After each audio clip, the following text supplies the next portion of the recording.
What is the most disturbing true crime story you know? Just got done reading Bodies in Barrels, The Snowtown Murders. Long story short, John Bunting, and with the help of a few friends, tortured, killed, and dismembered 11 people, putting their bodies in large plastic barrels and keeping them for years. By the end he had run out of room for them, so he rented an old bank and stored the barrels in the vault. John Bunting had no sense of smell, so he got caught when the stench eventually got so bad it permeated through vault and neighbors complained. Apparently he enjoyed stirring up the decomposing human soup. I left out a lot of details, but you should totally read the book, it's pretty good and pretty fucked up. He loved torturing people while playing recordings of previous tortured victims screaming. Fucking psycho. God fucking damn. What an evil fucker. Oh, you know, the guy who consensually fried and ate a guy's penis with him, let him bleed out and ate more of him. Okay, no more Reddit for the night. Yeah, this is a good sign. I should probably get back to work now. I watched a documentary about this.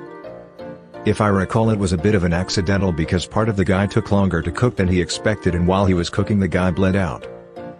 And the guy who got eaten consented to commit suicide that way. Not saying any of that is okay, but just some context. Also, I was eating malt loaf while watching that documentary and haven't been able to touch the stuff since.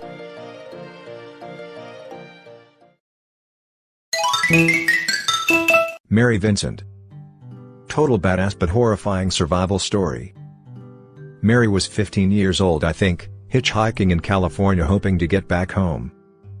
Picked up by a posse who then raped her and cut off both of her arms and shoved her down a cliff. Mary fucking shoved her cut off arms into the mud to stop them from bleeding and hiked for hours and miles to the freeway. Why more to the story, but that is the basics. Mary is a warrior.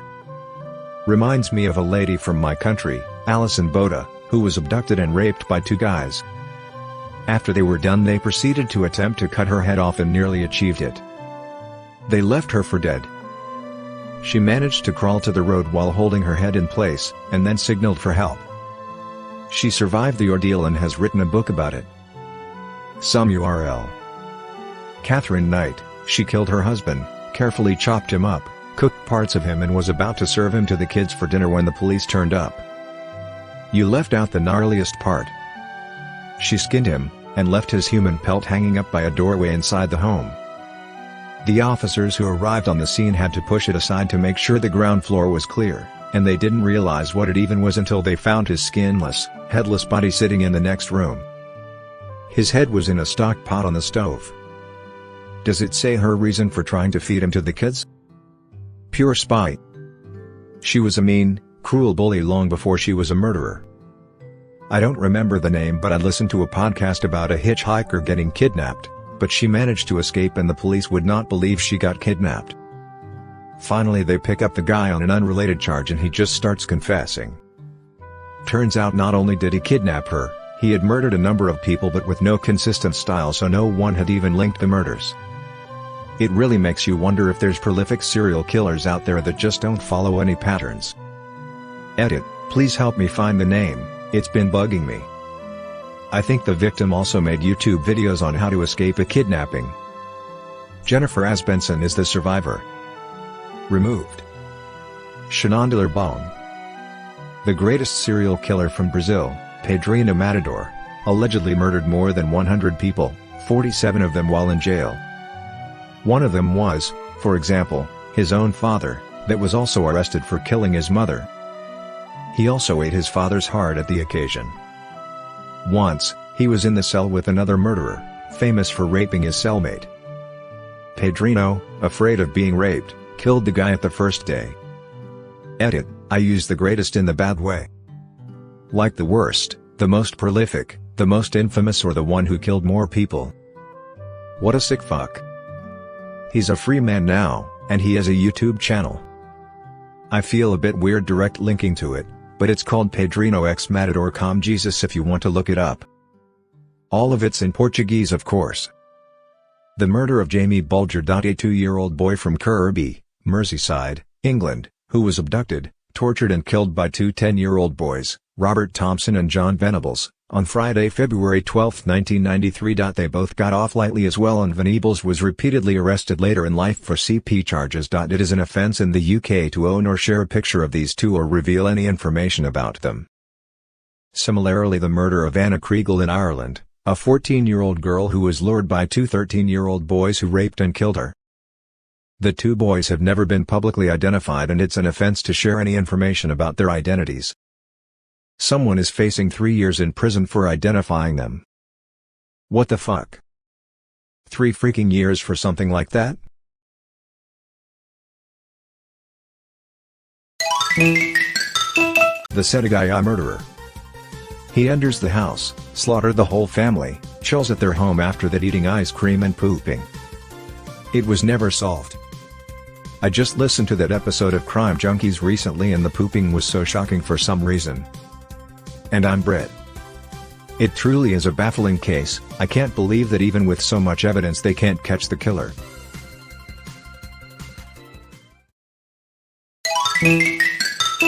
Well, this happened around 2014-2015 if I remember correctly, here in Switzerland. I find it especially disturbing, since it was right about 2 villages away from where I live and many people knew the victim personally. Also, you never hear a story like this in Switzerland. It started with a news article about a house burning down. And I remember a friend in my class telling me it's the house of his friend, and both their families were really close for years. A day later, when they managed to put the fire down, they discovered 5 corpses inside. Turns out, a guy held them hostage in their own house and would compel the mother to withdraw a lot of money. Later, the security footages were released in which you could see how nervous and traumatized she looked. He ended up stealing around 10,000 SFR. Worst part is, it was a whole family: the mother, 3 sons, aged 9, 13 and 17, and the girlfriend of the oldest brother. Autopsies later have shown that the 3 sons have been raped multiple times, probably in front of the others' eyes. The offender wasn't caught until 2 years later in the middle of the city with weapons and stuff to torture people. Really horrible story. I remember my friend's mom mourning and sobbing for days. Edit: I searched the case up and it didn't went down exactly as I remembered. Apparently it is one of the most notable crimes in Swiss history. Anyway, here is the article if you're interested. Rupperswil murder case. Carla Homolka, part of the Ken and Barbie killers. Her husband was sick, but I am deeply disturbed that she would participate in the drugging, rape, and murder of her own younger sister. Disgusting. And she had a very light sentence. Yup. And then she moved to Quebec, I believe Chateauguay. I remember the community was understandably upset when they heard her kids would be attending their schools. Not the kids' fault, but the idea of running into her or having her kids near her just did not sit well with them. It's worse. She was volunteering at the school unsupervised very often, and when parents complained, the school expelled the children of the person complaining.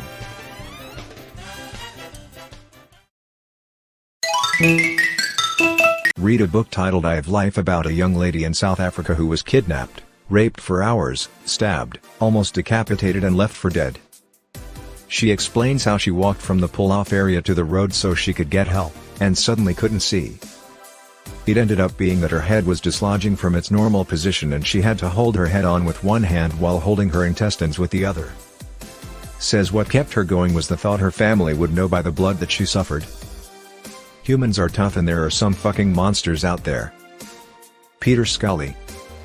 He is an Australian who fled to the Philippines and operated a secret dark web child pornography website known as No Limits Fun, NLF, where he and others raped and murdered children and babies. They produced videos such as Daisy's destruction, which is so extreme that it was for some time regarded as an urban legend. It features the torture and brutal rape of a number of girls by Scully and some Filipino accomplices. The 3 main victims were Liza, age 12, Cindy, 11, and Daisy, 18 months. Margaret Acolo, then project coordinator for the United Nations Office on Drugs and Crime and an expert on child abuse investigations, described the case as horrific and the worst she had ever heard of. His crimes were deemed so severe that some prosecutors supported the reintroduction of the death penalty as punishment for Scully, despite the fact capital punishment has been abolished in the Philippines since 2006. It still gives me the chills just thinking about it. Scully complained about the conditions in prison. Oh no, anyways. My parents grew up in Colombia during the drug wars of the 80s. My dad's brother, who was 19 at the time, went out on a first date with a girl, and a few hours later, family realized he didn't come back. The situation in Colombia was so tense at the time. If somebody was late, many people already started to assume the worst. After 2 days of not hearing from him after reporting to the police and getting nothing, my dad decided to drive to this river outside the city where many drug cartels dumped bodies. He found his brother's decomposing body along with the girl he went with. Turns out a friend of the girl he went with, who was also with them at the date, confessed that the three of them got kidnapped by the main girl's jealous ex-boyfriend, who had recently become a member of the cartels. He took them all into the mountains, castrated them all, then shot both my uncle and his date in the head. After that, they dumped their bodies, and somehow the girl they went with got to escape and told the story days later on the news. Sadly, this is one of the hundreds of stories everybody who grew up in Colombia in the 80s knows.